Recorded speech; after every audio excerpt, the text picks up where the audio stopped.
joining us, we have Karen and Derek, and they are from Invisible Theater, and they are going to be talking with us about a very cool performance coming up this evening. But before we do that, let's talk a little bit about Invisible Theater for any of our viewers who may have never heard of you guys. Well, we've been around for about 2 years, and we are a new small professional theater here in town, and we are very dedicated to doing work here. A lot of people have the misconception that the best theater has to happen in big cities, and we are both professional theater artists. We've worked all over the country, and we love living in Boone, and we love the size of it, we love the geography, we love the people, and this is where we want to do our theater. So we're very dedicated to doing work locally. Ironically, our very first show we did 2 years ago, and we took it to New York City with the New York International Fringe Festival. Wow. But all of our other shows have stayed right here in town, and this is where we like to be.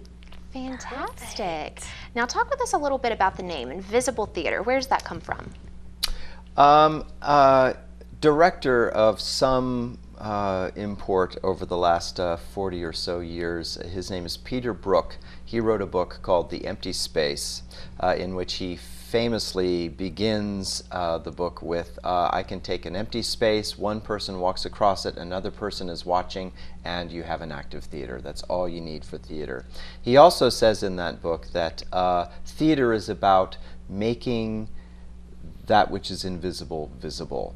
And that's what we want to do. We want to look at things that maybe people don't notice from time to time. We want to render, bracket, and make more visible things that maybe people don't notice, but also give voice to marginalized voices. This summer, we are really excited and fortunate to have a guest from California. Her name is Susan Schaller. She wrote a book called A Man Without Words, which is about a deaf Mayan. She wrote this book back, I think, in the 80s and 90s. She was on NPR and has done quite a bit for the deaf community. We want to make that into a play, and so we're collaborating with her, so that's a marginalized voice. Very neat. So that sort of thing is making visible that which is often invisible. Very cool. Now, how many shows do you guys do a year? 1,000. Wow. That's only what it feels like. We're in the middle of getting our hands dirty. We don't have a regular production schedule yet. Most theaters do. But what we've done so far is wait till we have a project that really interests us, or something we want to be a part of, like the High Country Shakespeare celebration that's going on right now for Shakespeare's 450th birthday. So because of that celebration, in order for us to be a part of it, we decided to put on this show that opens tomorrow night, and it is our own Invisible Theater homage to Shakespeare. Fantastic. So, Kill Will, talk with us a little bit about this performance.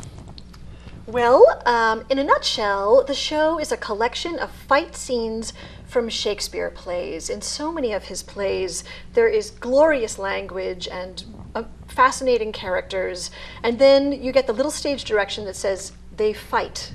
And really what that translates in is many hours of rehearsal with people with swords trying to figure out how to look like they're trying to hurt each other without actually hurting each other. There's quite an art to stage combat. So we've taken a lot of people's favorite scenes from Shakespeare plays, from Romeo and Juliet, from Macbeth, from King Lear, and we do the scene with the language, but we also emphasize the fight that's in the scene. Not just the fights, but also he's famous for final lines, last lines, and death scenes. So it's interspersed. It's not just one fight after another. It's a thoughtful meditation on the sort of the morbid side of Shakespeare without the plot, without bothering with the entire play. Right. So we do like the last lines of Hamlet, "Good night, sweet prince, and flights of angels, sing thee to thy rest," with the last lines from Antony and Cleopatra, Julius Caesar, Richard III. So it's almost a smorgasbord of things that people with only maybe a smattering of knowledge of Shakespeare can enjoy, and then people who do know more about Shakespeare can also relive and enjoy as well.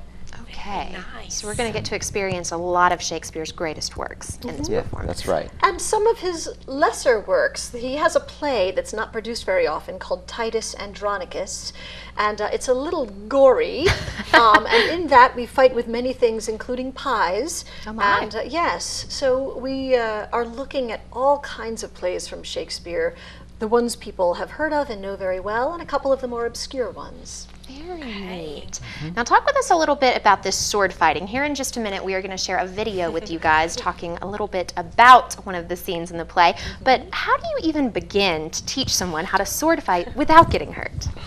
Well, I'll let Derek answer that. He does a lot more fighting in the show than I do. He's playing Macbeth, and he plays okay. Titus Andronicus.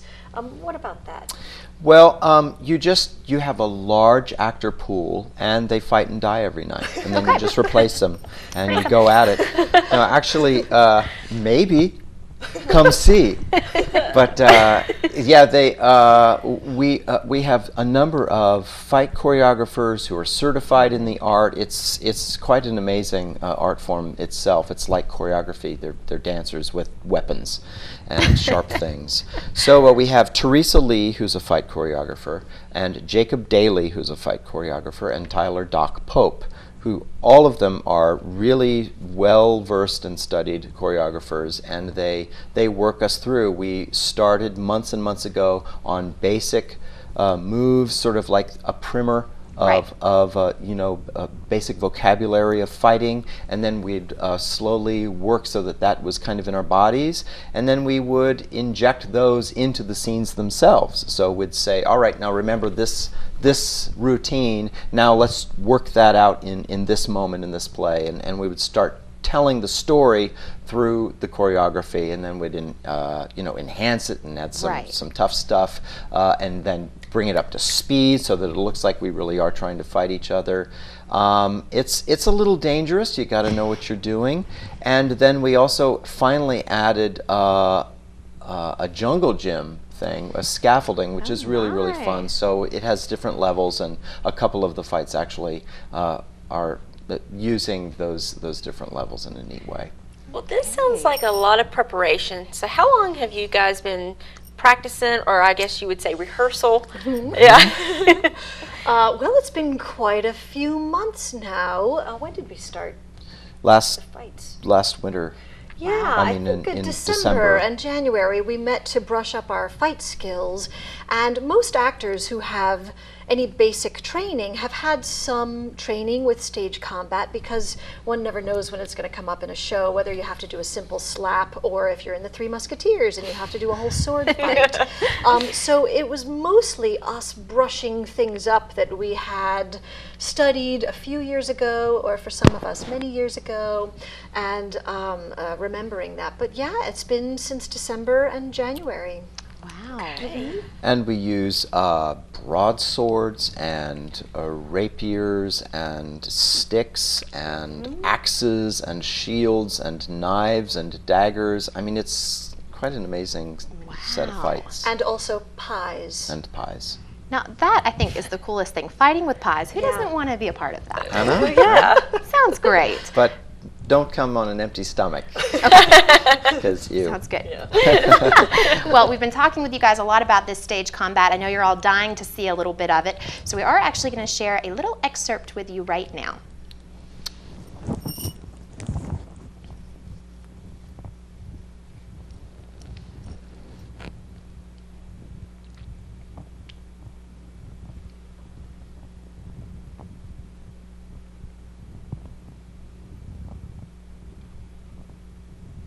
Handheld.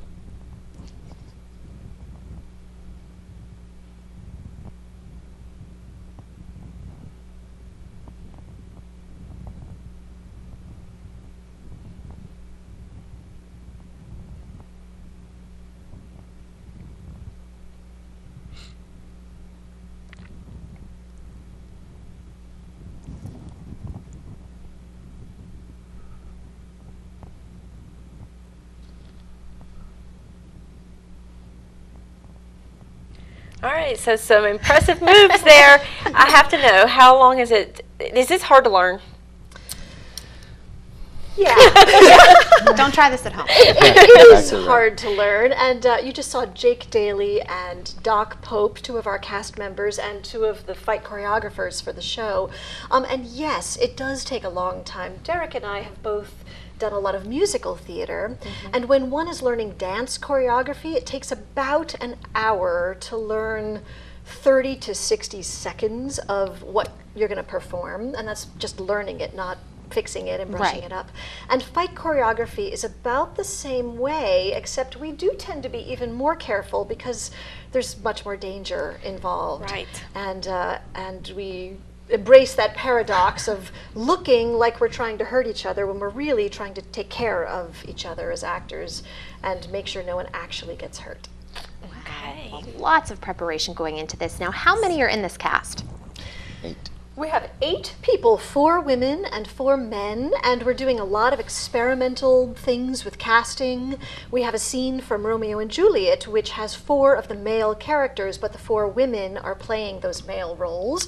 We Okay. thought this was our big chance. We Yeah. might never get it again. So yeah, there's been a happy 8 of us, which is a rather large cast for one of our shows. That is wonderful. cool. Now, how do you get tickets? You can get tickets by contacting the box offices at Appalachian State University. We're not officially affiliated with them, but they're letting us use the Valborg Theater on their campus. And so the Valborg box office or the Schaefer Center box office are the 2 places people can go for tickets.